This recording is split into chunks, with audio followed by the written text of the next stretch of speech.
Hello, listeners. This is Kat, and welcome back to Put Your Hands Up Podfics. This will be the continuation of Call Our Crimes a Work of Art. This will be Part 18, Chapters 39 and 40. Chapter 39. Teachers. So, that was quite an interesting day for both teams, Nezu says. I have to say, this year's villain team has excellent morale. Normally, they're all barely functional at this point, Snipe says. It is because young Midoriya focused on the learning aspect of this exercise, All Might says. He's right. Normally they focus on winning or beating the other team, and when they can't meet those goals, they begin to feel useless. But here Midoriya is preventing that by making it about helping them all learn what to expect from villains, Hound Dog says. He's also managed to recruit more people than any other villain team before, Vlad says. Which is helping him keep his team well rested, Namuri says. Meanwhile, despite the hero team's superior numbers, they're the ones being run into the ground trying to keep up. I will say that Kirishima is doing the best he can. He's definitely inspirational, and has an earnest demeanor that is somehow keeping his team going, Namuri says, watching the boy in question stumble to bed, after dealing with the press conference for the last hour. He's also asking Cementos questions, which is good. But I don't think he knows how to ask the right questions, Vlad says. And Ken is very by the book and literal, Namuri points out. He and Kirishima are very much alike. I don't like that the heroes haven't once tried to figure out who might be on the villain team. They have to know Monoma. Some of them are still shocked that he's there. If they thought about it, there's only one person who could have made their equipment, Powerloader says. I don't see how they could guess Shinso. The boy is a wild card, Vlad says thoughtfully. Eraserhead has already claimed the boy. You would probably have to fight Midoriya for Shinso to be in your class, Nezu says. Yes, young Midoriya is quite fond of young Shinso, and I can assume you would have to fight him and Aizawa, All Might says. Was I the only one a little surprised that Midoriya didn't have any grand schemes for today? He mostly set up for Operation Haunted House and let the other people do God knows what. He needed to set up the final stage of his plan, and he couldn't have his entire team running through it. But keeping them cooped up inside would have the opposite effect, so he likely figured that he would let them cause a little chaos to help burn off energy, All Might says. And that team dinner was masterful. Learning everyone's favorite foods, cooking it together, eating together. It was an excellent bonding time, Namuri says. As was that speech. Admitting that he needed them was a smart choice to make and showing a deep respect for everything they did for him. As was being mindful of his teammates' trauma, Hound Dog says.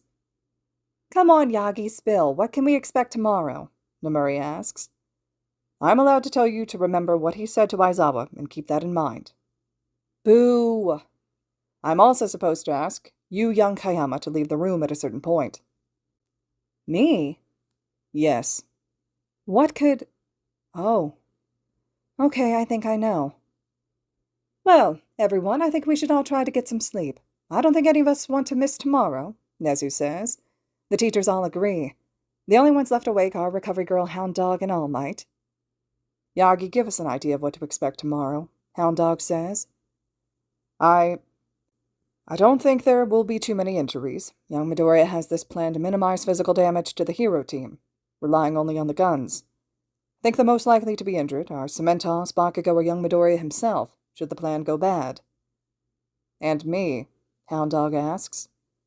Aside from the general therapy session you will hold for all of them, I believe both young Midoriya and Bakugo, as well as Kayama, Aizawa, and Yamada, and perhaps even young Shinso, may need a few additional sessions with you, Yagi says. I'll make sure to have time available for them. In your opinion, do you think they're going to be okay? That's a difficult question to answer. I think Bakugo and Midoriya are going to need a bit of time.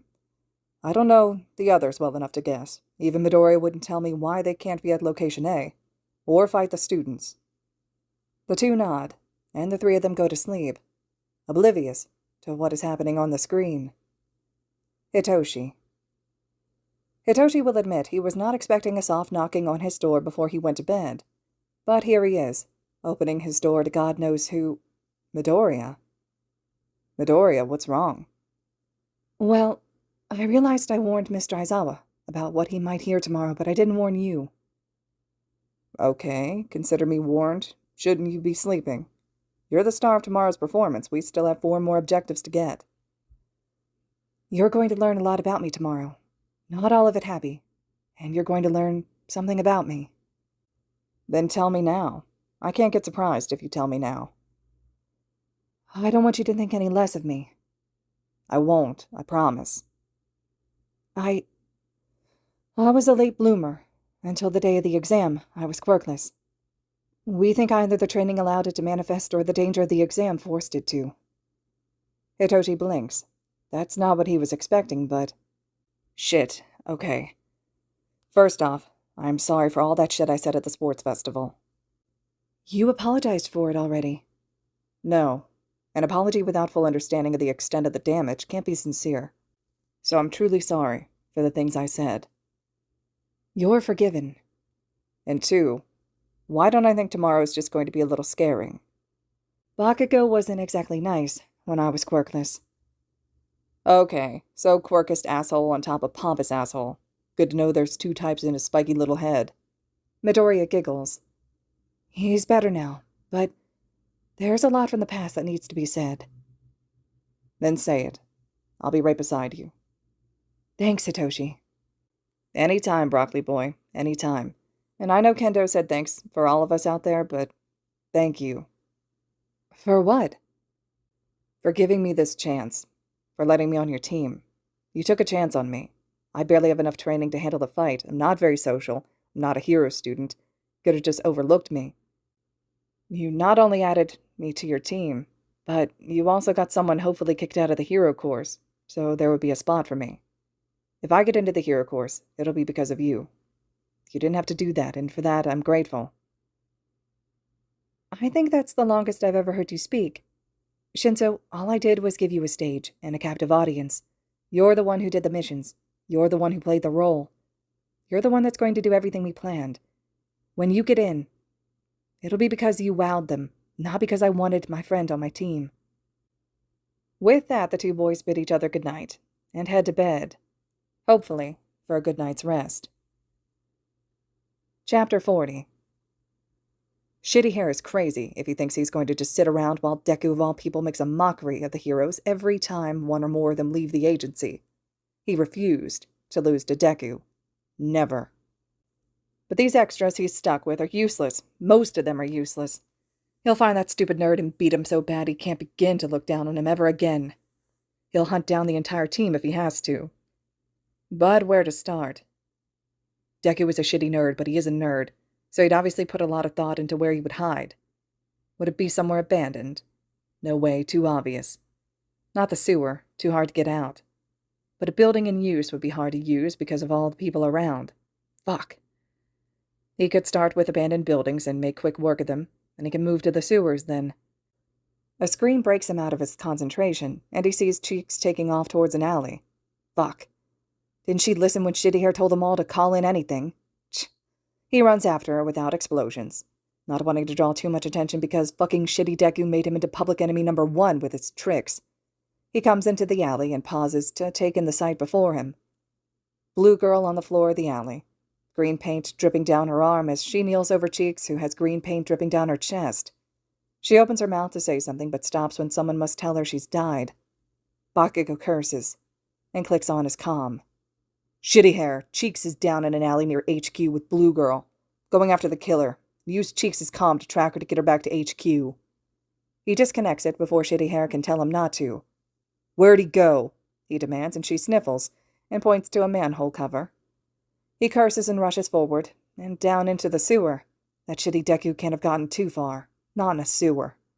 He climbs down. The crackle of his comm immediately cuts out. Shitty tech. He lands and curses as water seeps into his boots. What the fuck? These things are supposed to be waterproof. Did the support course fuck them up? Stupid extras. He makes his way deeper into the sewer, using small pops of explosions to give him some light to the area around him. As he gets deeper into the tunnel, the water gets deeper as well. First his ankles, then his knees, then his waist. He can't waste his explosions on this bullshit, can't waste his sweat. He even stops using it to light his way. Which sucks because now he can't see. Which is why he walks face first into something. He grunts and feels around. It's not a wall. At least he doesn't think so. It's a reinforced dam. He sighs and explodes it easily. "Fucking Deku!" he shouts angrily as water pours over him from the dam, soaking him. He stomps through the dark, and now the water's up to his chest. "Deku, when I get my hands on you, you're dead!" Another fucking dam, and when he explodes that one, more water drenches him. So now he's doggy paddling, in the dark. At some point, either the water lowers or the floor gets higher because it comes down from his neck to his chest, to his waist, then his knees and ankles once again. There's only one way to the door. How did Deku get far enough ahead for him to not even see him? He reaches out and grabs the knob, angrily throwing open the door. Immediately a torrent of water pours over his head, drenching every inch of his body. Then he hears a hum, and the room begins to get colder. Fucking air conditioning. He blinks away the spots that blind him due to going from darkness to light. When it finally clears, he sees himself. Numerous copies of himself. Or, no, these are reflections. Circus music begins to play, and Bakugo wishes he could see the speakers so he could blow them to smithereens. And he absolutely does not jump when the door slams behind him. "Welcome, Kachan." A familiar voice echoes through the room. All right, listeners, this concludes Chapter 40 of Call Our Crimes a Work of Art. Chapter 41 will be up next. Just a few more chapters to go in this fic. Let me know your thoughts and reactions to everything so far, and as always, thank you so much for listening.